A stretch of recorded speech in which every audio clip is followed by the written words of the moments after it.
Hello, everyone. So we have been talking a ton about emotion regulation on our podcast just throughout the episode. Sometimes that's relating to different disorders, sometimes it's more skills-based.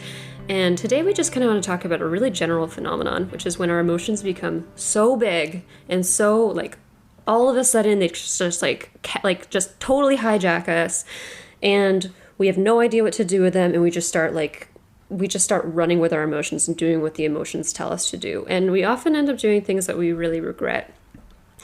So we are going to give some DBT skills for this exact situation. As you probably know by now, DBT is our favorite, well, one of our favorite interventions, forms of therapy, and we love its skills. So we just wanted to bring this in because it's a very specific set of skills for this very particular problem that I'm sure all of us at some point or another have experienced, some of us much more frequently than others. I've got some follower stories and insights I can share. But for now, Kibby, I just kind of described it in very general terms, but like, how do you know if you're there? What does this really look like? Yeah, it's different for every person, and it's also different emotions that we're talking about here. So what we're just saying is general distress. Some people just get so overwhelmed with all these negative emotions, like anxiety or anger, that gets so intense that it's kind of like alarm bells are going off, like 100 out of 100, super high emotional arousal. So I'm talking about not just like a couple hours, a couple days of feeling kind of down. I'm saying that when you're in a crisis mode, meaning you're in a situation that is super distressing and you can't do anything about it, you know, the ones that you really, there's no problem solving or trying to change the situation, you're just in like full crisis mode, that your emotions get super intense, and you kind of go into a fight, flight, or freeze mode sometimes when you just, as you said, the emotions just take over. Mm-hmm. So, and it comes with a lot of like body reactions, right? Like your fight, flight, or freezing is a very visceral, very primal. You might feel your heart racing, your mind goes crazy, you know, with all these different thoughts, or may go blank, maybe even some numbness, right? And your body tenses up. So, you know, all those are kind of signs of like super high emotional distress. So that's what we're talking about here, like high crisis modes. Yeah, so this looks different for different emotions. Yeah, I think what we're going to talk about today is, you know, those kind of emotions that make us do stuff that we regret later, as you said, like that we don't know how to regulate them, and they're super sharp and super like motivating in a way, you know, they make you do stuff. It feels like you're crawling out of your skin. And typically we see that with a lot of like fear and anger and like when there's like an immediate threat. Yeah. Shame and sadness might be a little bit different because they're a little bit more of like a withdrawn, slower. It's different for every person, right? There's many people who feel intense shame and then it just like goes into crisis mode quickly. But any kind of emotion that would lead to the like the kind of panic mode that we're talking about here. Yeah, well, I'm pretty controlled. I think my reaction is more of like a freeze reaction. I can tell when I get in fights with Paul, like I just like I communicate, I think, pretty well for a while, but at a certain point, I'll just feel myself like shut down and freeze, kind of, and then just need to leave. So I'm not really the kind of person who like lashes out much or acts on my emotions other than to just shut down. But shame, and that has a similar sort of shutdown function, but shame I've noticed is one that's been particularly unhealthy for me, especially in the past. Do you get quiet? Do you get withdrawn and quiet, or does it go quickly into like kind of this intense?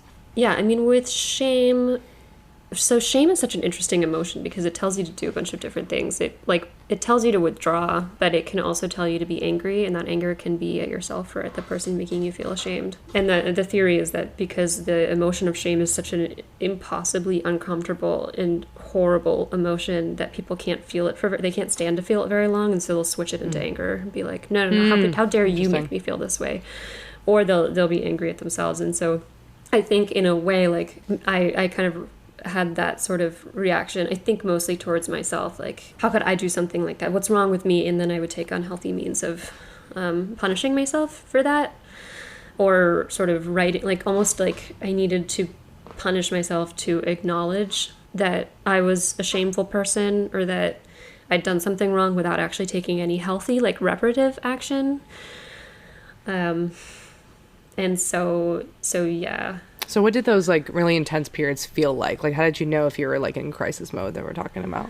Almost like and I still feel this sometimes when I freeze, but it's not like a ringing in my ears, but it's almost like the volume is turned like way, way up, but also down at the same time. Like I'm in a pressure cooker or something. I don't know. I just feel really strange, intense, and like kind of buzzy. Yeah. Do you tend to do something, impulsive or something to regulate that emotion to like make you feel better in that moment? Now I think I just talk to people. Yeah. Yeah. Wow. I mean, that shows a shift from like an unhealthy coping mechanism to a healthy one, right? It's like the kind of what we're talking about with all these skills that we're giving is like how to react to these moments in ways that don't hurt your life, right? That don't have like a long-term consequence that you don't like, right? Some people will hurt themselves in some ways, like cutting or banging their heads or something, or hitting themselves. Some people will like have sex or do drugs or alcohol. Many people who especially have trouble managing and regulating these intense moments will turn to anything to make themselves feel better, to like bring down the emotional arousal. And sometimes people could just kind of get stuck in that habit, almost kind of like a habit, right? Like as soon as they feel that intense emotion, they'll hurt themselves and it will kind of feel like they're kind of out of control. But what's lovely about dialectical behavior therapy is that it gives skills to replace those unhealthy coping mechanisms with healthy ones, with ones that don't have such intense consequences. I actually, for me, I think it's anger. I was going to ask you what your experience has been. Yeah, I mean, I have different, there's, of course, I think mine it probably hurt the fear then turns to anger, because when I get at a protective emotion of anger, like if someone is being hurt, like someone I care about is being hurt, or I feel like I'm being hurt or attacked, and especially for me, I've talked about this before, but then I'll let it build, like I'll kind of like let a lot of things slide until it gets to the point where the feeling of just like being hurt for so long or betrayed or something like will like crystallize in one sharp moment, and I will just, if for me, like when I get into that anger protective mode, like my mind just goes blank and it's like I'm like a rabid dog. Like I lock in on, I have to tell that person off and I'll I even will have to try to put my phone away or something. But I've had like Caitlin or other people like try to grab the phone out of my hands, but I gotta say this thing to that person. Right. And usually it ends in me apologizing for the thing I said, which, is ultimately not. Well, it undermines the whole process if you wind up apologizing for the thing that happened. Yeah, I think we talked about this with anger, but we did. Yeah, so that happens. So it's actually funny too. There's when I teach these skills, and the skills we're going to teach are a set of skills in the distress tolerance module, like the skills to like deal and cope with intense distress. When I was teaching these skills in a group in grad school, I went on break. Like we had a little bit of break in between the different parts of the group. So I went on break, and my husband called, and he was like, "There's nothing you can do, but the basement's flooding." There was a pipe that burst, and it just ruptured, like spewed water into the walls all over our floor, just like instantaneously flooded the entire basement. And I immediately go into like fight, flight, or freeze. I was kind of like freeze mode. I was like, what do you mean? What did you call the plumber? Did you call what? And he was like, yep. I did all that stuff. There's really nothing you could do. I'm scooping it out. The people are on their way. I got this under control. I just wanted to let you know. And I like walk back into the group after this break, and I was like, okay, I'm going to teach everyone about crisis mode, situation where it's high distress, and yet you can't do anything about it, such like I am in right now. And so I go on to describe the situation and then talk about the TIPP skills, which I'll tell in a minute. And I have to actually do the skills in front of everyone to calm myself down. And it was the best. Did it work? It was the best. Yeah. People loved it because I was like, like I'm like in the full on distress, and they watched it work, you know? Like I think a lot of these skills are so simple that they're like, oh, this is not going to work, but they can watch a person go from super high distress to like at least it's still bad. I still didn't feel good thinking about my house flooding, but at least I coped with it in a way that I could finish teaching and then finish my day of clinical work and go home and deal with it effectively, instead of what I probably would have done, which is like call a bunch of people and make matters a lot worse. So that's me teaching distress tolerance skills. Yeah, it was live. Yeah. I think we can read some follower stories now. But yeah, I love that, because I can definitely see how there would be a lack of believability when talking about these huge emotions, and then it's like, here's some skills, but to see them in motion. Yeah. So let me read some follower stories. So the first thing is that there's a lot of self-harm.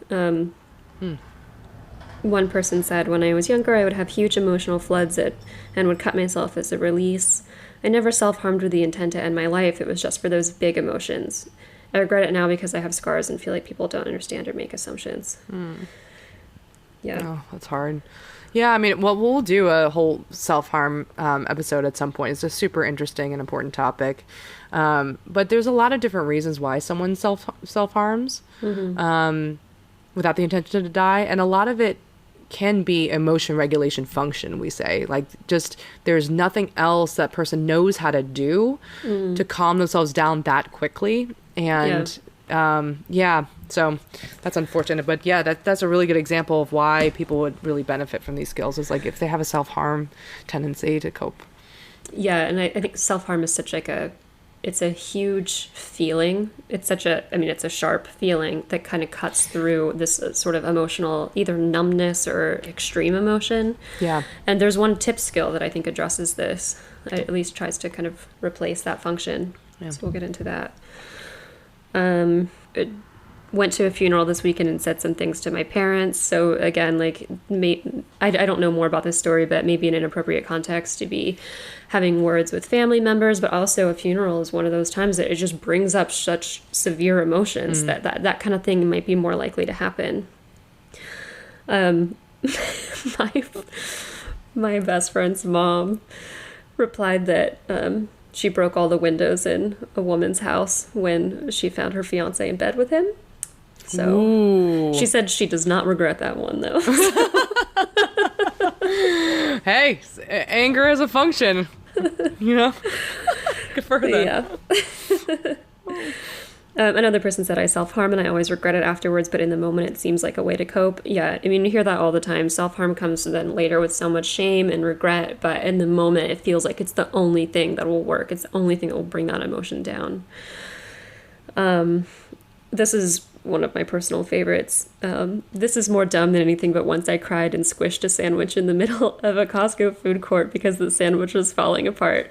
I think I just relate to this one because it's one of those situations where, you know, like, it's just bad things have been happening all day, or maybe you're tense or on edge or something, and it's like it's like spilling milk, you know, and then all of a sudden it's just rage.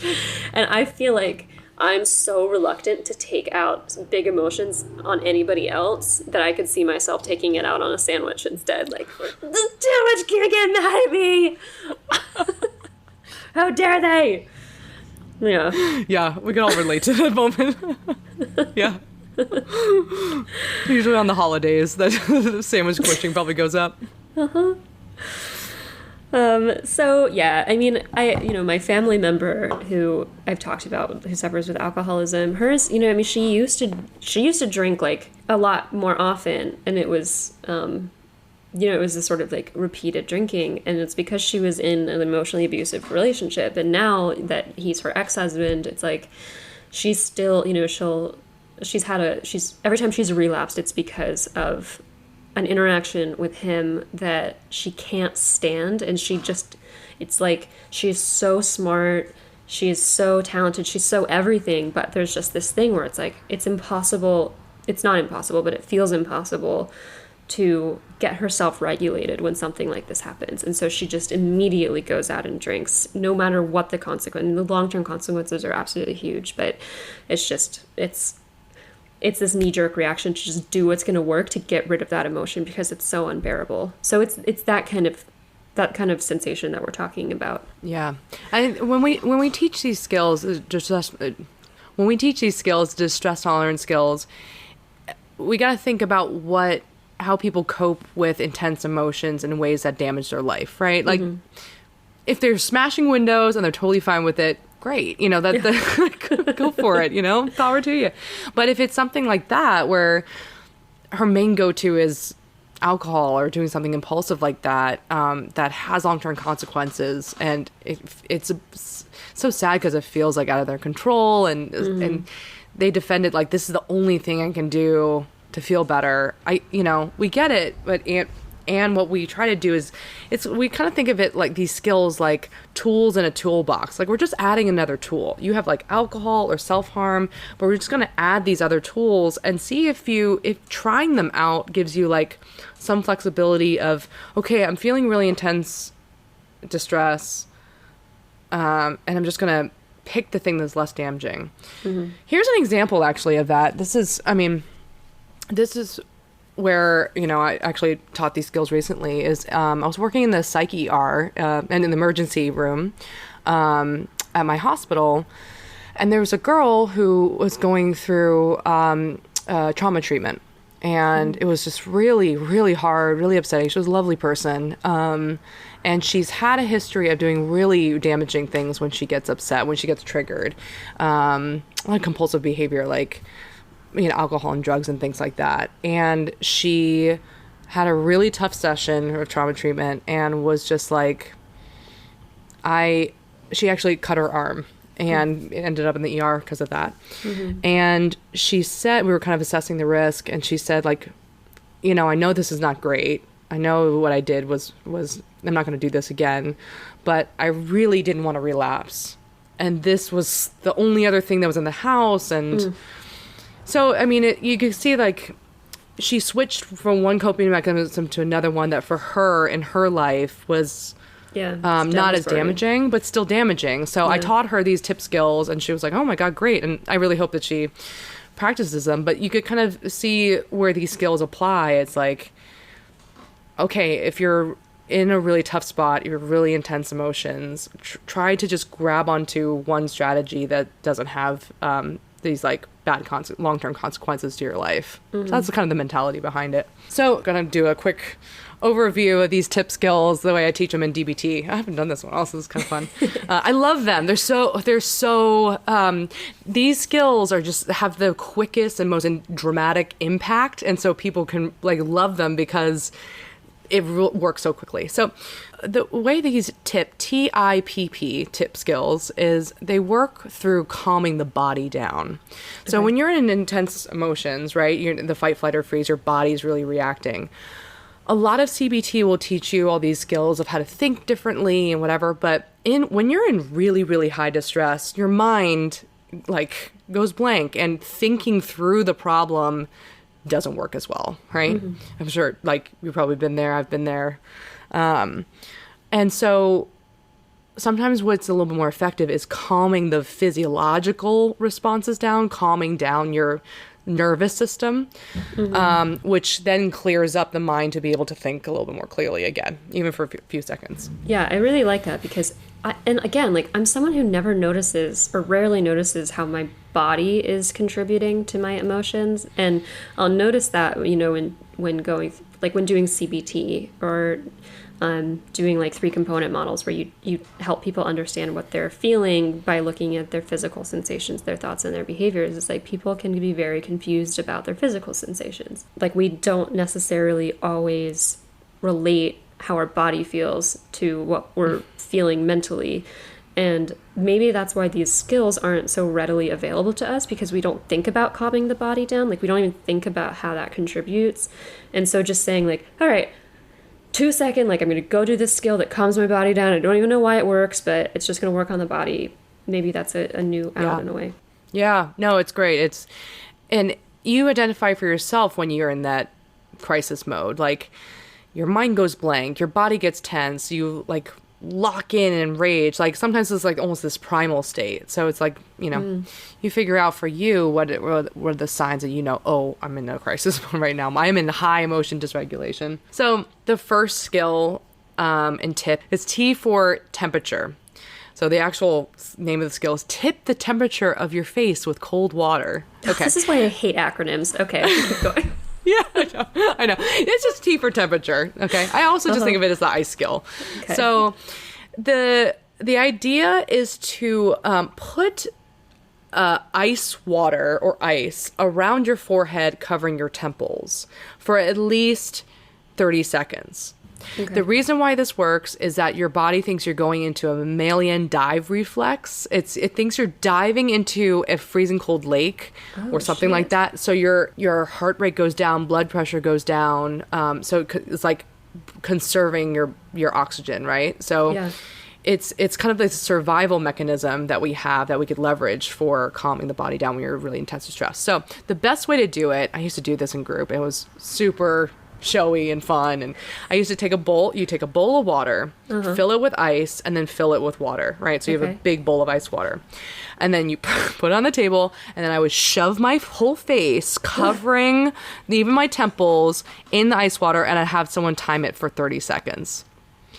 And I have to hold my breath. I'm not looking forward to teaching that. Ooh, it's so fun. It's so fun because people go, this is not going to work. I should put ice on my face and it's going to fix my problems. I'm like, trust me, watch. And you put your face 30 seconds, bring your head out. And I swear it feels like you just woke up and had that aha moment. It was just like this clear, your mind is just like super clear. Yeah. And you could think a little bit better and you feel like calm. Mm-hmm. And when we do it and we have people practice, we have people like check how stressed they are, stick their face 30 seconds and then check it after. And then you really see a huge drop. You only get a couple of seconds of like that clear thinking before the emotion comes back. So some people notice like, wait, I'm still upset. It's like, yes, but you might have that like clear thought for a couple seconds that will allow you to call a friend or do something else that's like more healthy, right? So it's just kind of like a fire extinguisher on your emotions. That one's it's great. I mean, ultimately, if these just serve to slow you down for a few seconds to keep you from doing that impulsive act that is going to have those long-term consequences, then that's great. This is the skill I was thinking about that is almost a replacement for self-harm. I mean, it's shocking, it's a bit painful. Painful, yeah. Yeah, is that it's like brings attention to your body. So I think sometimes self-harm will like bring attention to like the pain, and so it's almost a distraction. And this too is like, whew, all you can think about is how cold your face is. Yeah. So it's great. And if you don't have that available, like a bowl and ice water, it takes too long. We tell all the patients to get those big ice packs for injuries and put it in the freezer. And just get that ready, because even if you wrap something like those eye masks around your forehead, still has the same effect. Or if people have habitually self-harm on their arm or something like that, where they're kind of used to that motion regulation feeling being like on our arm or wrist, they could take ice and put it right to that wrist. Okay. It doesn't have the same effect as like the mammalian dive reflex, so you don't feel that like clarity, but at least like kind of that maybe the pain and shock, it can bring the attention back to, the present moment and kind of shock them out of that emotion. Mm-hmm. Really, it's really useful. I love it. Yeah, absolutely. Yeah. All right, bring on I. Okay. I is for intense exercise. So that is calm down your body when it's revved up by emotion. So it's basically doing intense exercise like running, walking fast, jumping, push-ups, playing basketball, lifting weights, something that really brings up your heart rate. At least, I tell people for at least 5 minutes, but, the more the better. Because there's a lot of theories about why this works, but one way is like the body is so used to getting revved up for the exercises and then naturally calming down, like when you finish exercise, that your body will naturally go into the parasympathetic nervous system and just like calm down. Another reason why they think it might work is that if you're really, really, like if you're in a fight, flight, or freeze mode and you fight, like, right, you do a lot of push-ups, it's really your body put on the gas pedal, and then you're just like driving, right? Yeah. You're just like doing what the body wants to do, which is like get moving, do something. So that's another way to like running in place 5 minutes really intensely. I've done that before, actually. I've done that skill, not when I knew DBT, but one time I was really upset about something, and I just ran down the street just because I was just so angry about something, and I just like sprinted full force down the street, and it definitely worked. Yeah, I mean, I felt that way, where it's just like I'm fucking crawling out of my skin. Like I just need, I need intensity of some sort. Like and running really feels like it would do it. Yeah. Because that's kind of got the escape too, the flight in it. Yeah. So if you can't get out of your house and run, like do a bunch of push-ups as fast as you can, as hard as you can, right? Of course, with all of these, especially with intense exercise and TIPP, consult a doctor. Make sure that your heart is healthy and you can actually do it, right? This might not be the best if you have like blood pressure issues or things like that, but it's just really quick and easy one to do, and you don't have to do it for very long, just a couple minutes. So okay, so the first P for a tip is pace breathing, is one of my favorites. So the principle of that is breathing out slowly for a longer period of time than breathing in. So I do a count of 4 in and count of 7 on the exhale. So I do that just like I would do a meditation. I would sit up tall, close my eyes, relax my shoulders, and breathe deep into the lower belly. So if I'm really upset, I might even put my hands on my belly to remind myself to breathe that deeply. Yeah. But I breathe into my lower belly, inhale for 4, and then exhale for 7. And then I do this at least for 30 seconds. I love this one because you really can do this anywhere. I was going to say that, yeah. Yeah. Middle of a meeting. Yeah. Yeah. Yeah, I've done it. I've done it a lot before. I've done, like giving presentations or something that I'm nervous about, and I'm like sitting there on the sidelines waiting to go up. You could really do this one on, and without having anyone notice what you're doing.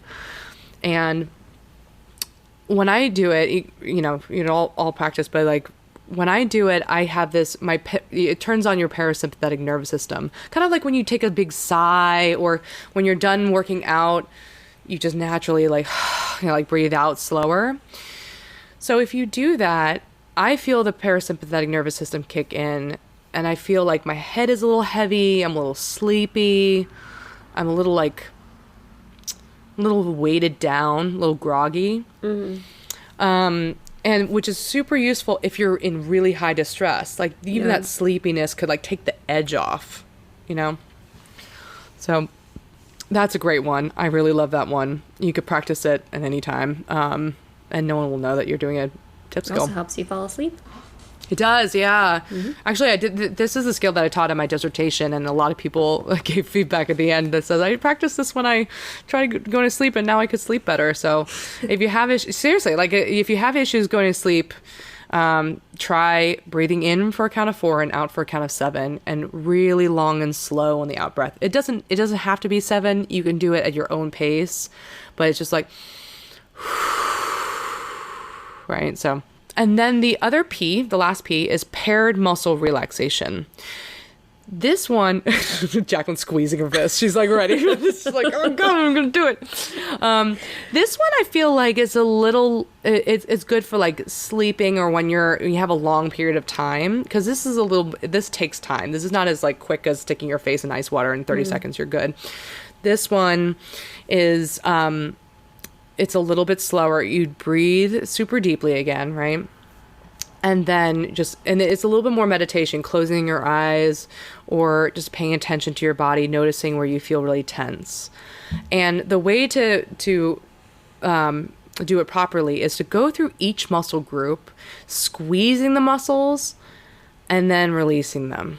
So like I would say, Jacqueline, feel your feet and your calves and squeeze your feet, squeeze the calves in your feet, squeeze them, tense them up, squeeze, and then relax, breathe out, let them relax.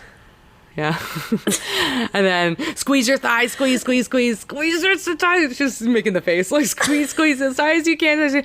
And then breathe out, release. All right, let them go. So you do that and you move up to the belly, the chest, the arms, and the face and the head.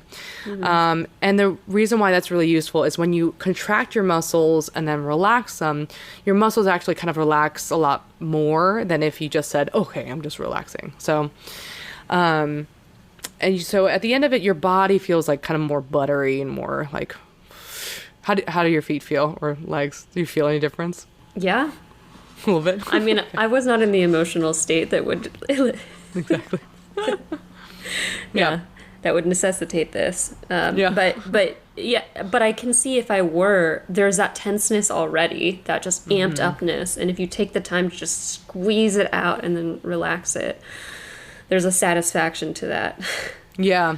Yeah, it kind of it gives a little release of the muscle tension. Yeah. So I think that takes a few more minutes. And so I think this is better if you have a little time, you're like going to bed, or you're just kind of relaxing on the couch.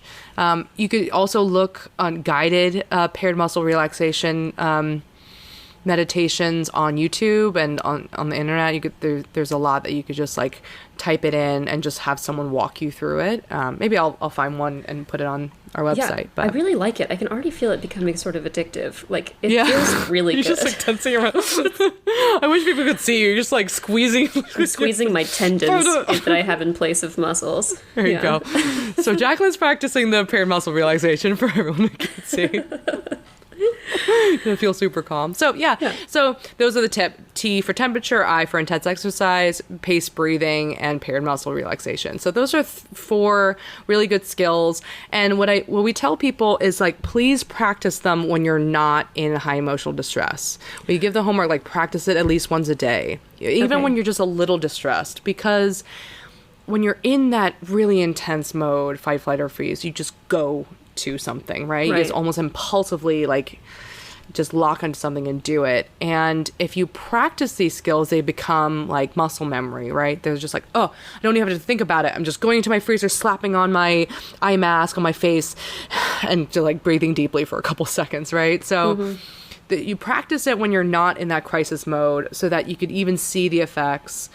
And then it just could become like second nature to grab onto one of these. Yeah, it's interesting. So I love these skills. On the other hand, if someone's self-harming regularly, I imagine hearing this could sound like using duct tape in the face of a hurricane. Like, okay, that's great, but the emotions that I feel, like the hugeness of my emotions, require something equally huge.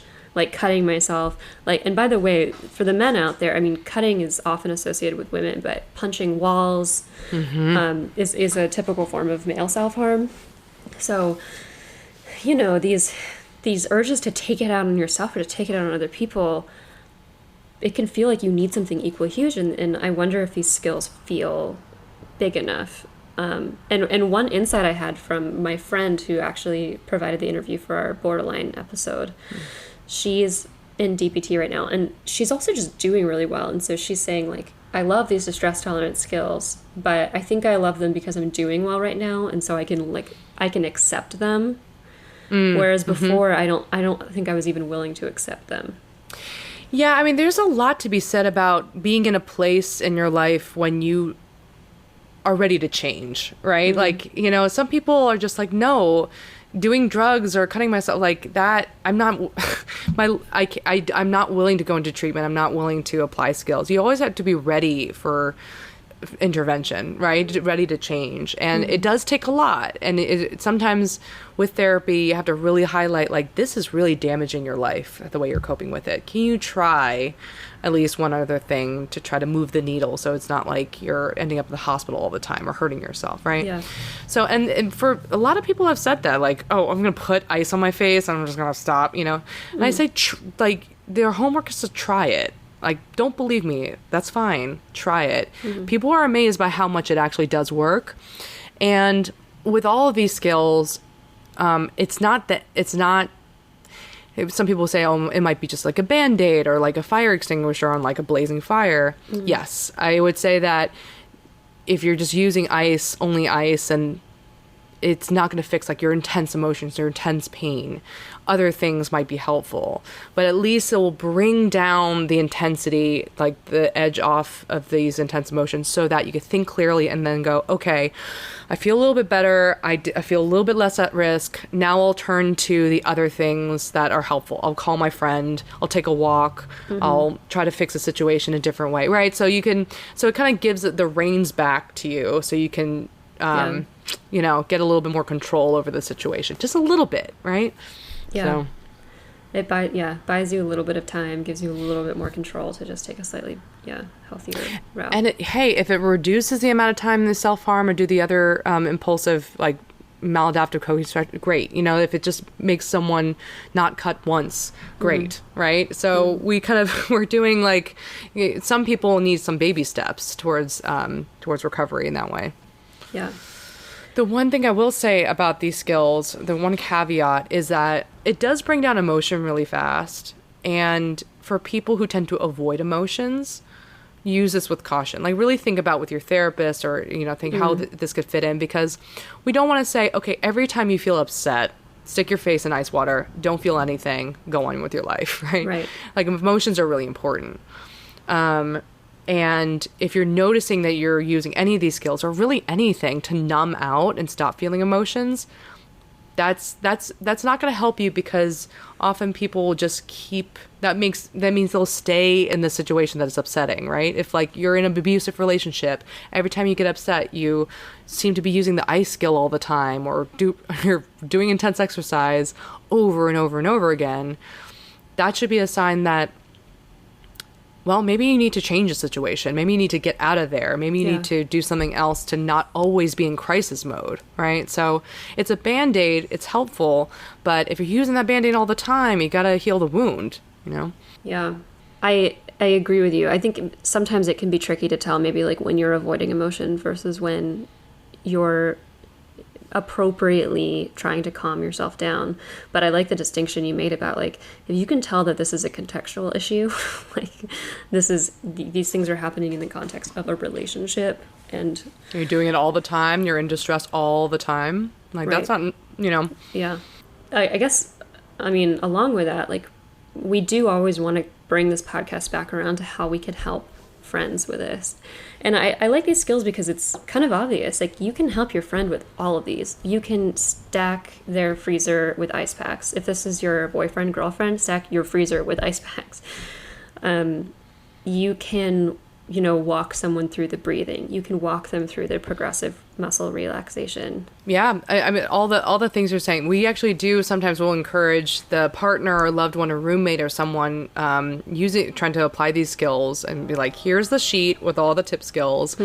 Help them, if they're in distress, bring that bowl out, fill it with ice, give it to them. Drop and give me 10. Like, drop and give me 10, exactly. Like doing running. Exactly. So this is a really great way to include other people in this, especially if the person's on board, right? And but, like, help walking them through it. If they're new to these skills, they don't know, they're in the mode where they just are freezing or they don't know what to do. It's like, let's do the ice skill. Come on, let's get the ice, and then both people could put it on their faces, and you could just go into that automatic pilot together in a way of, like, calming down.